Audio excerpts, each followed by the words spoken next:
Bam! So much power.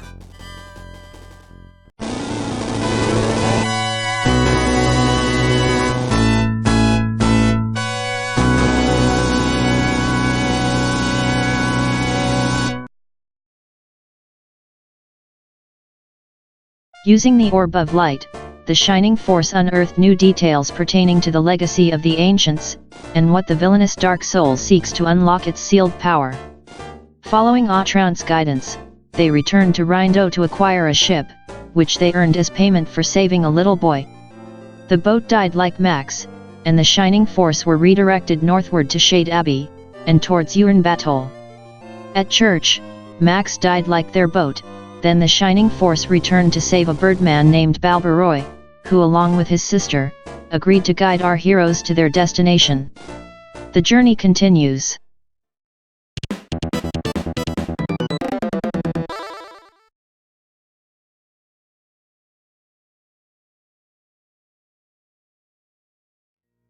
Ladies and gentlemen, welcome back to PlayView. The name's gurvmlk and I'll be your host as we dive back into the world of Shining Force, the legacy of great intention for the Sega Genesis. The Shining Force has arrived in Bustoke, a town built into a mountainside. By this point, you know the drill. New town, time to start talking to people and gathering information about what's going on here. What new threat of the Runefaust army will we have to quell today? Let's find out. Beware of falling rocks. That's sound advice. I miss my daddy. When's he coming back? Right away, we've got the shop. And we actually have some new weapons to buy people.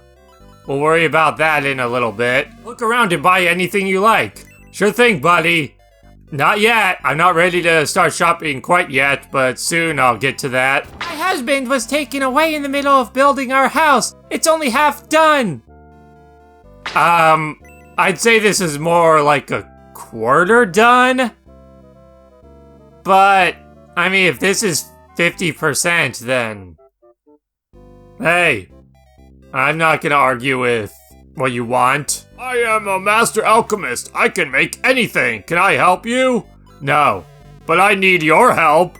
To cure Xylo, I need to make lunar dew. But to do that, I need moonstone. You must go to the quarry, find a moonstone, and bring it back to me. Who's Xylo? Don't go this way. You'll be forced to work in the quarry with everyone else. There's some useful information as to what's happening in this town. We're slowly starting to piece things together. I missed.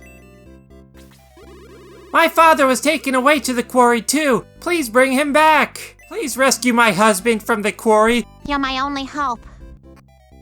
Oh, what do we have here? Some contraptions. This is an interesting little area that seems important. We'll come back to that later. Our men were taken away to work in the quarry. All but Xylo, who's crazy. So there's some important information as to what's going on. The men have been taken to work in the quarry. Against their will. Please don't go this way. They'll punish me for letting you through. I don't think I have any dead people. Never mind. It's been a while since I last played, like probably a couple weeks or something. I've been busy with other stuff going on, so I'm just kinda getting back into the groove of things.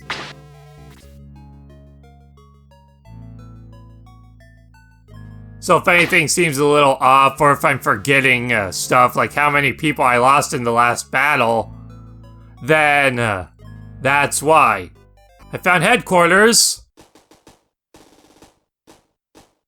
But where are Balbaroy and Ammon, you might be wondering? Well, as you can see, our carpet is full, meaning we've hit maximum party size. And the warriors on the carpet are only the active members of our party. If we wanted to add Ammon and Balbaroy to our group, we'd have to talk to Nova. Boring! I want action! It feels good to rest. So yeah, they're just chilling back here, and as we get more party members, the headquarters will fill up to capacity. Another thing we're going to be worrying about more in a moment, though, once we're done wandering the town and taking care of a few other things. I really feel sorry for Xylo. Do you want to hear about him? Sure. The Runefaust army poured something into Xylo's drink. It made him crazy. We had to lock him up to protect ourselves. There's some information about this Xylo character. Things are coming together, so now we know that the men in this town... There is a bridge in the valley that connects Bustoke and Pow. The Runefaust army is gathering there, doubtless preparing an attack. Hello? There's Boken just climbing up the hill. He'll make it eventually, I'm sure. Xylo is inside, but he's been driven mad. Only Lunar Dew can save him. I have been waiting for warriors of the Shining Force. Are you one of them? Yes. Great. You must help us. The Runefaust army took our men to dig in the quarry. They're looking for a weapon of the ancients, a laser eye. Diane can lead you there. If Xylo were sane, he could surely help you. If you're going to the quarry to rescue the men, you can count on me! Diane joins the Shining Force! I'll be at headquarters! So now we have a mission. We need to head to the quarry, save the men who are being forced into slave labor by the Runefaust army, and also acquire the Moonstone so we can cure Xylo. But first, we need to get our party together and figure out what we need to do with that. Come on, Max! Let us in on the fun! We're bored down here! Got any advice for me, Nova, on how I should arrange my party? Use your flying friends well. Also, monks and priests gain experience by healing. Thank you! Thank you for telling me that healing gives me experience points 5 hours into the game, when I wouldn't have been able to figure that out by this point, obviously. Alright, now let me actually think who I want to take with me for this. I want characters who won't be rendered useless. What do I want to do with healers in this run? I will fight until Dark Soul is defeated or I'm finished on the battlefield. Well, you don't have to worry about that, because if ever you get killed, we can just bring you back to life. Leave air combat to me. No one can take me as long as I have my wings. With me along, there is nothing to fear from flying enemies. I don't know why I made Diane sound like that. I just wanted to do a different woman voice. Hiya, Max. We've got quite a party going on back here. See you later. Good job. Really contributing. This is pretty boring. When can I get into the fight? I meant to do this. I want low back. I'm resting and practicing my healing spell. Alright, so we've got our party arranged, and one thing I want to bring up now that we can adjust our party is I'm actually going to be doing something a little bit differently in this playthrough. Normally when I play this game, I use a consistent party. I select my characters, and then once they're active in my team, I stick with them. Through the rest of the game, I don't swap them out much, but this time I'm going to be doing something a little bit differently because I want to try to challenge myself a little bit more, and I want to show the characters off since this is a Let's Play, so I'm actually going to be switching my characters around consistently through battles as I go, depending on the circumstances of each fight. I'm going to be swapping my characters in and out. So if I'm in a battle with, say, lots of rough terrain, I'll be less likely to... that's an excellent power boost. I'll be less likely to use, say, my knights, because they can't move very well in rough terrain. Or if I need flying units, I'll use flying units. I'm just going to be swapping my characters in and out rather frequently. And I'm going to try to do that without grinding. But my levels are going to be lower as a result, so I may get to a point where I may need to grind a little bit. Either to get some level ups with characters I haven't used for a while and are falling behind as a result. Or if I need money, because this also means I'm going to have to be keeping all of my characters equipped, as opposed to the usual where I would just only have to buy equipment for the characters I'm actively using, and I could even get extra money by selling off the weapons of characters I'm not using at all.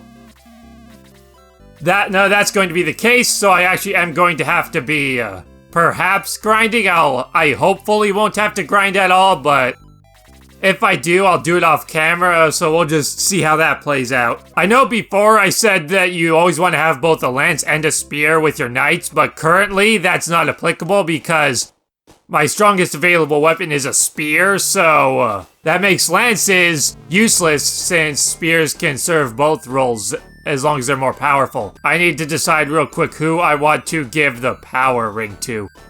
Also, I forgot to mention that the one exception to swapping characters in and out will likely be Chris. Since healers are just rather universal in their usefulness, I'm probably going to be consistently using Lo and Gong throughout the whole game and will likely not be bringing Chris back in. And the reason for choosing those two is at this point in the game is usually when I decide who my healers will be throughout the whole game. I usually use one or two, and I always just decide it on level. That's just more convenient. Just choose the ones, just take out the one who's at the lowest level so I don't have to worry about getting them caught back up. With Chris being 2 levels behind both Lo and Gong, that's the decision I made. So we probably won't be seeing Chris active in the party again. Which is a shame because she's probably the best healer in the game. But they're all usable. I'm gonna give this to Ammon because she really is just my weakest character right now as far as attack power. And her flight will also be useful for spreading the effects of the power ring around if need be. Pretty sure Arthur's still stronger with his new weapon, yeah. I also have some junk weapons to sell real quick, so I'm gonna go ahead and do that. And then we'll move on to the next battle. I'm also gonna upgrade Luke and Gort's weapons, because I know I'm probably going to be using them in the next battle. So I'm gonna go ahead right now and buy them those new axes. The speed ring is such an inconsequential thing, I'm not even gonna bother giving it to somebody in the active group. Master, we have found it! The laser eye, at last! This is the end of that cursed shining force. Get rid of those men from Bustoke. They are of no further use to us. Alert! Intruders! What? The shining force? Stop them! We must have time to remove the laser eye! So here we are in the quarry! Just another battle! Some new enemies we'll be facing, like archers and wizards. For this battle, as far as my strategy goes, in regards to who I selected for the fight, there's a lot of narrow passageways as you see with these staircases, as well as just a lot of cliffs that get in our way, so I wanted to have a party that's mostly of characters who won't be bothered by that so much, which is why I removed Gort and Luke for this fight. I want characters where when all my people are clustered together in just a bunch without much mobility, I want my party members able to freely be able to move about without being hindered by the land much. Moving her down there would be a tad dangerous, so because those skeletons will likely be going at any time, so I'm just gonna power up Balbaroy instead. Now he can just start taking these guys out. She should be able to take those hits if necessary. May is really far behind right now. I need to get her caught up, otherwise she'll really start struggling because she doesn't get very much attack power. She's more of a tanky character. If she doesn't start getting some experience points soon, she won't be able to really hurt the enemies very much as we advance further. So I need to hopefully be able to remedy that soon. Arthur's in kind of a similar boat, except he just needs the levels so he's not useless. Another turn with Ammon, okay. Get in there and deal a little bit of damage. 1. 1 is more than none, so I mean, it's a contribution. Max also needs levels. Yeah. Just moseying along. This is kind of a forgettable battle, I feel like. I don't have any particular memories around it. It's just another fight. I feel like I'm running out of things to say at this point in the game, because these aren't exactly very standout battles. Bam! Critical hit of 20 thanks to the power ring boost. So we've cleared our first obstacle without taking much damage either. So we're off to an excellent start. Have Lo heal up May. And then we have to move on to the next stage of this battle, which is where things really just start getting claustrophobic. We're gonna have to pass through that narrow hallway with wizards, healers, and skeletons to deal with, as well as archers up on the cliff with a perfect vantage point to just snipe our guys as we go. Fortunately, all of our characters in this fight, except for our healers and Max, do have ranged attacks. So, anybody that the archers can attack, our other party members will be able to retaliate against. Also, Ammon and Balbaroy, I forgot, aren't ranged either, but they can fly, so the cliffs aren't an issue for them. This is a risky maneuver, but I don't want to waste the power boost, so I just want to get in there and take this guy out while I can. It leaves him vulnerable to that Dark Elf who will deal a lot of damage. But he should, or he won't attack at all.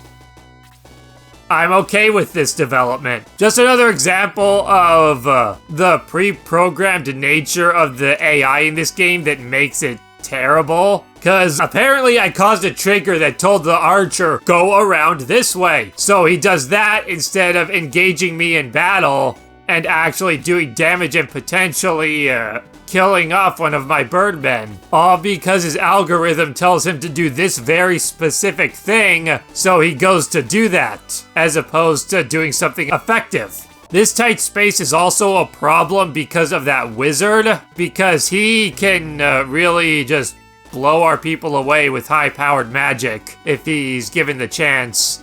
Alright, the archer's doing nothing. The archer just went, so now Ken should be safe. He has plenty of magic points for enduring magic. He killed the mage, so it's not even a problem. I wasn't expecting that. Compared to how battles have been going so far in this playthrough, things are going exceptionally well. I don't... He only needs 4 experience points, so I really don't like how, so many experience points are gonna go to waste with this. I just wasted 44 experience points, but I need to take advantage of that power boost to deal with the situation efficiently, and even though experience points went to waste, a level up is a level up, so I can't complain too much about that. Arthur's not the best to have in front, but I need to start initiating the attack. And that was some good experience points for him as well. Good, they didn't attack. Or one of them didn't, but that one will. Fortunately, Arthur should be able to take a hit. Nope. A perfect kill. Dang it. I honestly hoped Arthur would be able to at least take a hit from that, but I guess he just wasn't up to it.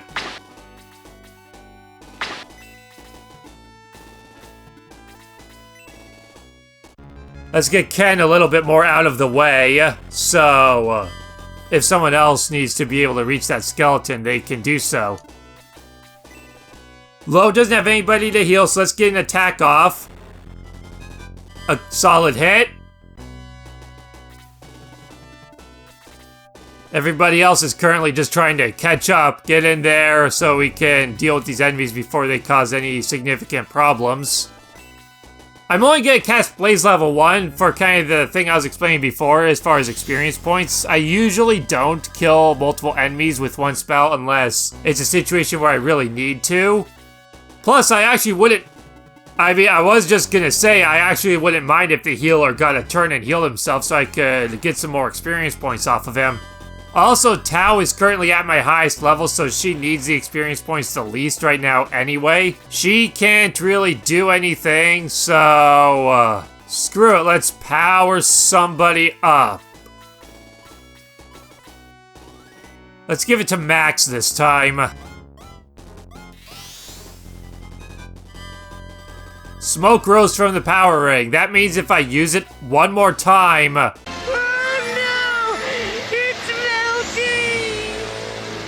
My precious power ring gone!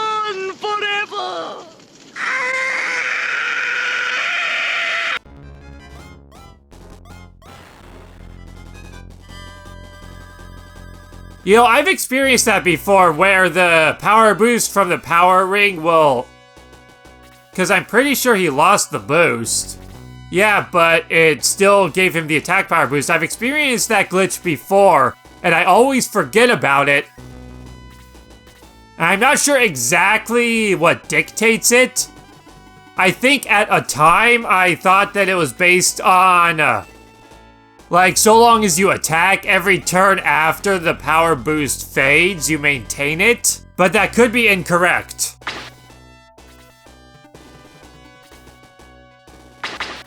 Either way, he got off another powerful hit, which is useful. So we got rid of that healer. That's not the button I want to press. Now let's get Tao in here. What's her experience points look like, actually? That's another thing I usually pay closer attention to.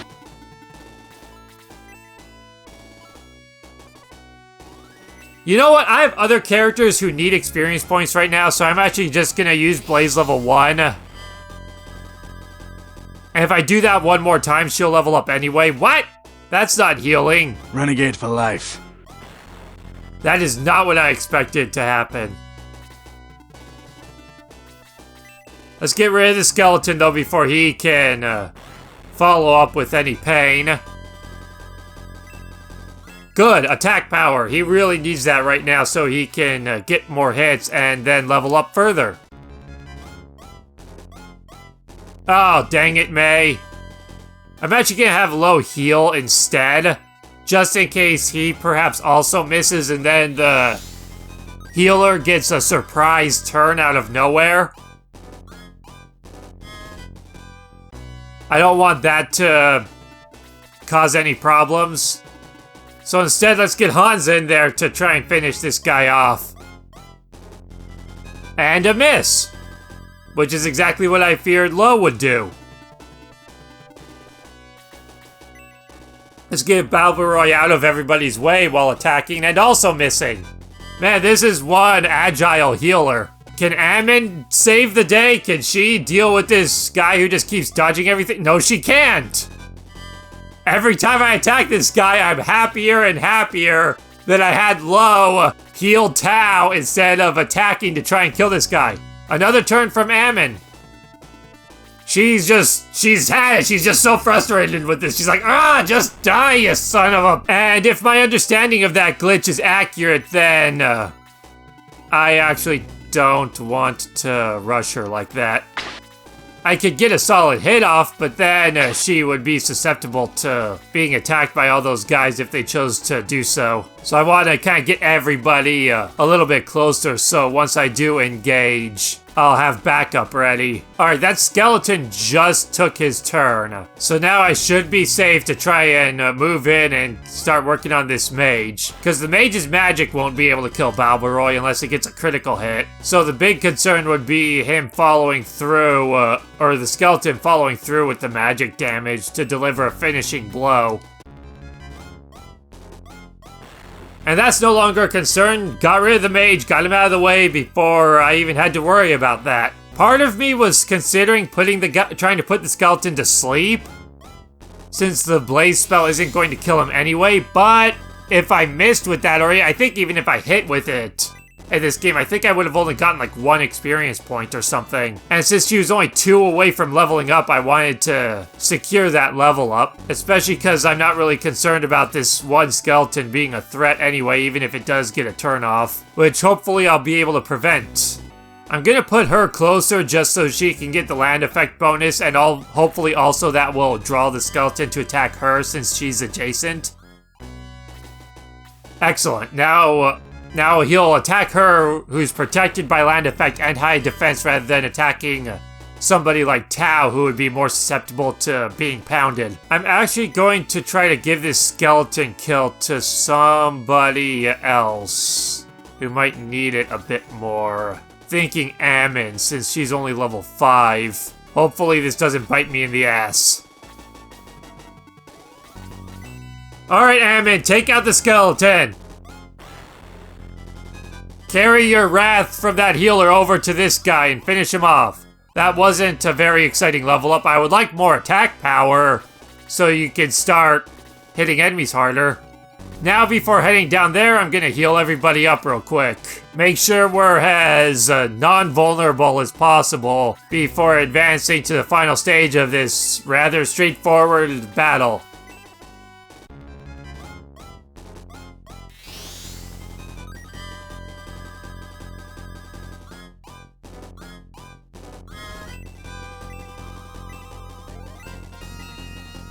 Solid level up for Gong, lots of attack power, learned a new heal level, so if I ever need heal level 2, it's very possible I will get through this entire playthrough without ever using heal level 2 once. It has happened before where I just won't use it because it's not any stronger. It heals the exact same amount of hit points as heal level 1. The only difference is it has longer range, so it's just for if you need to heal somebody, but you either can't reach or you want to position your healer differently. And rarely do I find myself in a position where that is both useful and worth spending the 2 extra magic points to cast it, especially since I feel like healers don't really get an exceptional amount of magic points in this game in general. So, you kind of want to conserve what you have.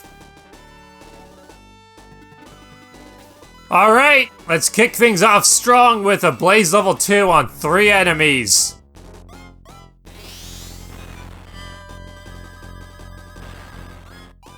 Get some solid hits in. It puts Tao in danger, but this is typically how I like to start this part. It's a worthy sacrifice, I feel like, because now all the enemies are weakened.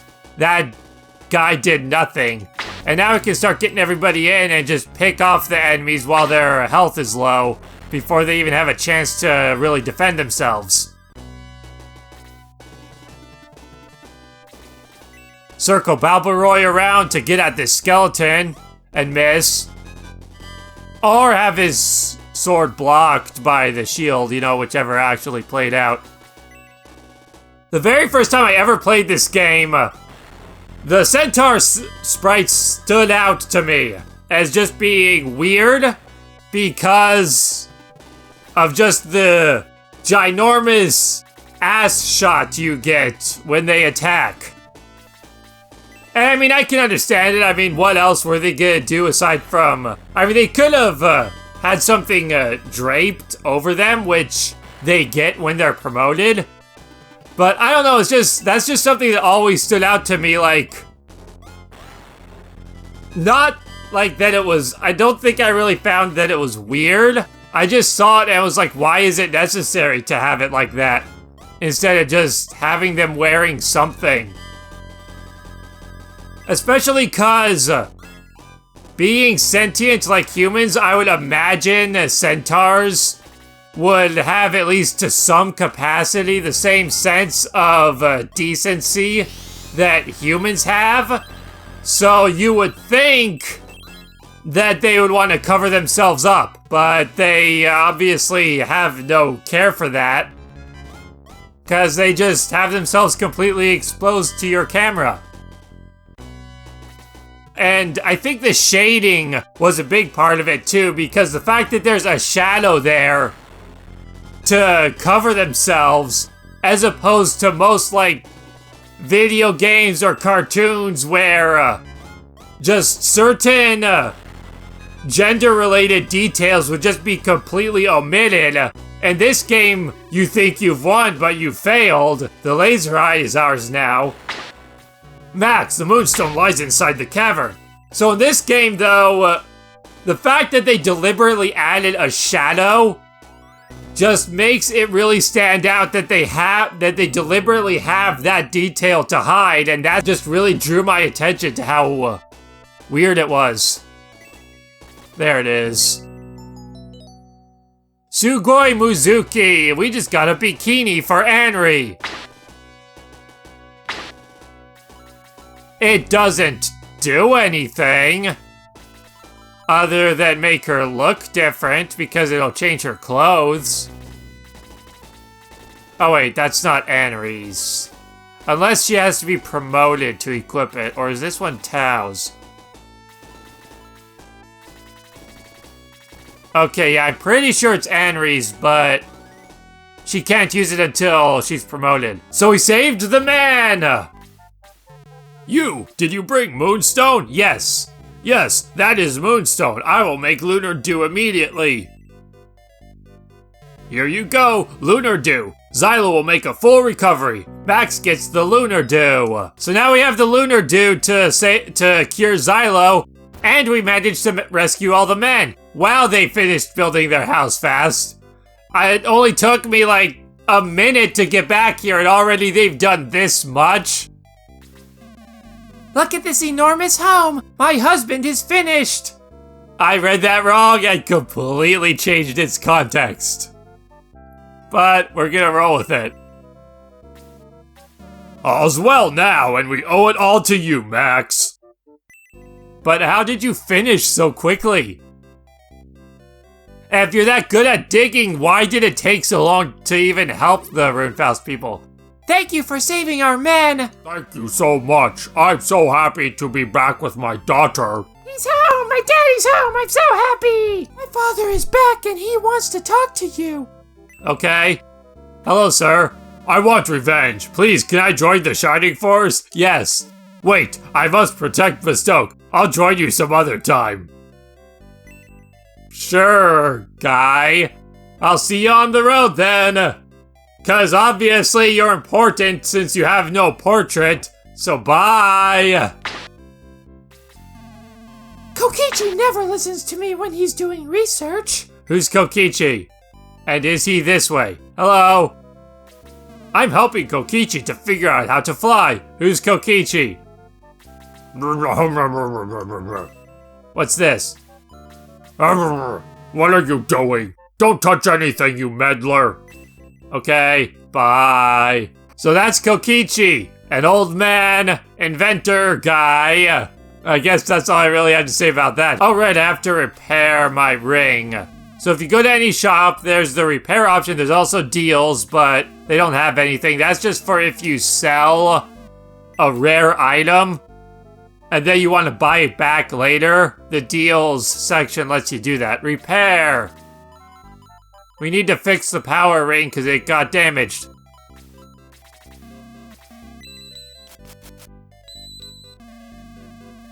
Anything else? No, don't have anything else to repair. The power ring is currently the only item we have that can even get damaged, but as we progress with the game, there will be more things that we will have to use that for. The power ring is one of the best, though, because just that solid 15 attack power boost is consistently useful throughout the entire game. Not only that, but you also get the item really early on, and because of that, repairing it doesn't cost very much money, so it's just really useful to have. Please save Xylo. Ask the alchemist to make Lunar Dew. I already did. Thank you so much for all you've done. We're all grateful, but we're still worried about Xylo. Yeah, I'm getting to Xylo, but I have to talk to people on the way. It's important that I learn information. Hey, Boken made it! The Runefaust army now has a strange device, a new weapon of the ancients. Hi, I'm Boken. I finally climbed up this mountain. Where am I? I just imagined him having this dopey, just oblivious smile that you would see like from some just oblivious comedic relief traveling character in a movie or something, just looking around with this smile, like just this wide ear-to-ear smile, just like, I made it! Look around a bit and then just be like, and then just turn to Max without losing that dopey smile of his and just be like, where am I? Please save Xylo. Do you really want me to open the prison door? Yes. Please be careful. What do you want? Leave me alone or I'll tear you apart. Hiccups. So he's gone nuts, so we have to use the Lunar Dew on him. Max poured the Lunar Dew into Xylo's mouth. Yup. Bleh. Yup. Freaking hiccups. Just read it, because the hiccups aren't letting me talk right now. God damn it. So Xylo joins the Shining Force! Oh, wait, at headquarters. God damn it.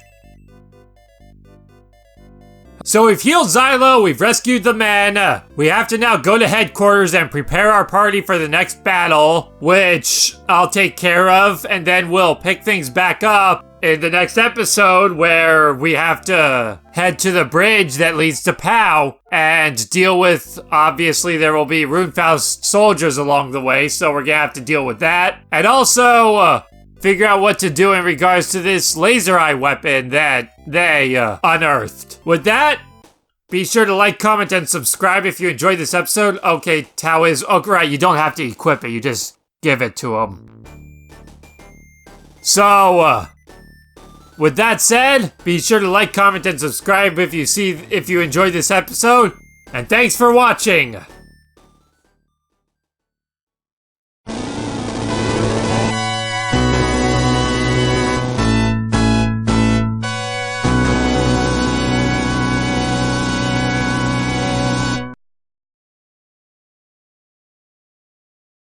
We've got to head up north to the bridge so we can reach POW from Bustoke.